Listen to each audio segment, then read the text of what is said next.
Hello বন্ধুরা, আমি মাম্পি। আমার নতুন একটি রান্নার ভিডিওতে তোমাদের সবাইকে জানাই স্বাগত।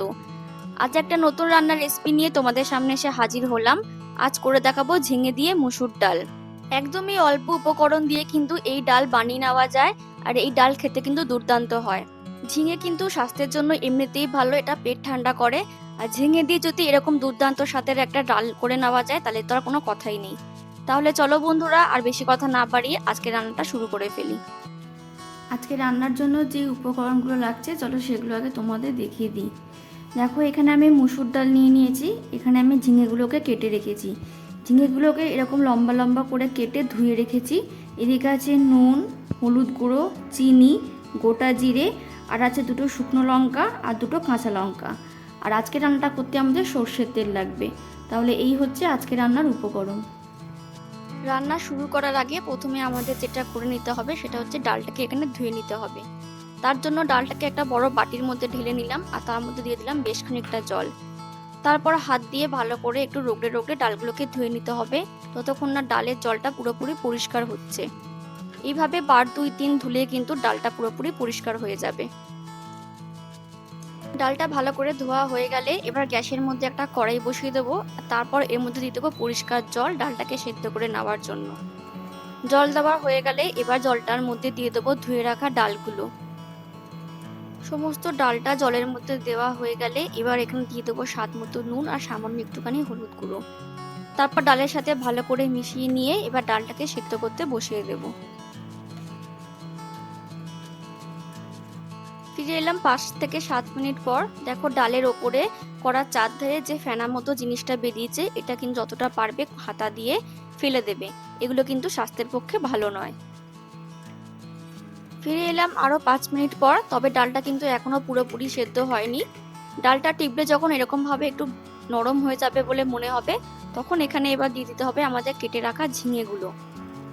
ঝিঙেগুলো কিন্তু কখনোই ডালের সঙ্গে প্রথমেই দিয়ে দেবে না, যেহেতু ঝিঙে নরম হয়। তাই ঝিঙে যদি প্রথমে দিয়ে দাও তাহলে কিন্তু একেবারে গলে যাবে। তাই ডালটা হাফ সেদ্ধ হয়ে যাবার পর তারপর ঝিঙেগুলো দিতে হবে।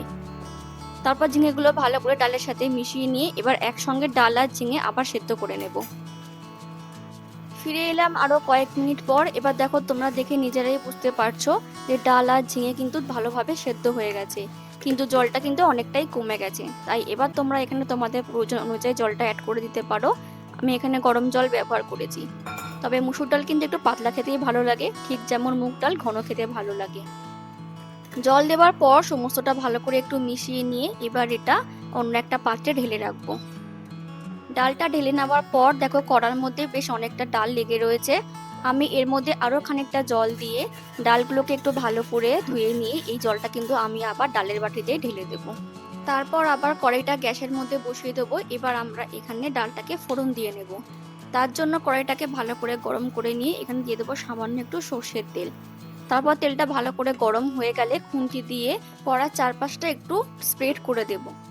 তারপর এখানে দিয়ে দেবো 1 চামচের মতো গোটা জিরে আর দিয়ে দেবো শুকনো লঙ্কা।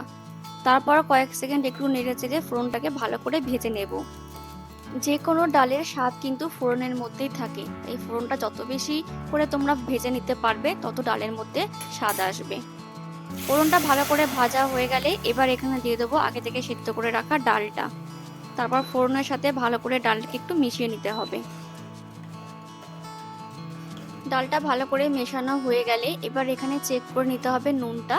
যদি তোমাদের নুনের পরিমাণ কম লাগে এখানে নুনটা অ্যাড করে দিতে পারো। আমার রান্নায় নুনটা একটু কম কম লাগছিল, তাই আমি এখানে আরো সামান্য একটু নুন অ্যাড করে দিলাম। আর তার সাথে দিয়ে দিলাম সামান্য একটুখানি চিনি। তোমরা যারা রান্নায় চিনি খেতে পছন্দ করো না তারা কিন্তু চিনিটাকে স্কিপ করতে পারো, তবে একটু চিনি দিলে কিন্তু ডালটা খেতে ভালো লাগে। আর তার সাথে দিয়ে দিলাম দুটো কাঁচা লঙ্কা। তারপর সমস্তটা ভালো করে ডালের সাথে মিশিয়ে নিয়ে একটু ফুটিয়ে নেব। দেখো, ডালটা এখানে খুব ভালো মতো ভাবে ফুটে গেছে। এইভাবে 1 মিনিট একটু ফুটিয়ে নিলে কিন্তু এটা আর রান্না করার দরকার নেই, এটা এবার তোমরা নামিয়ে নিতে পারো।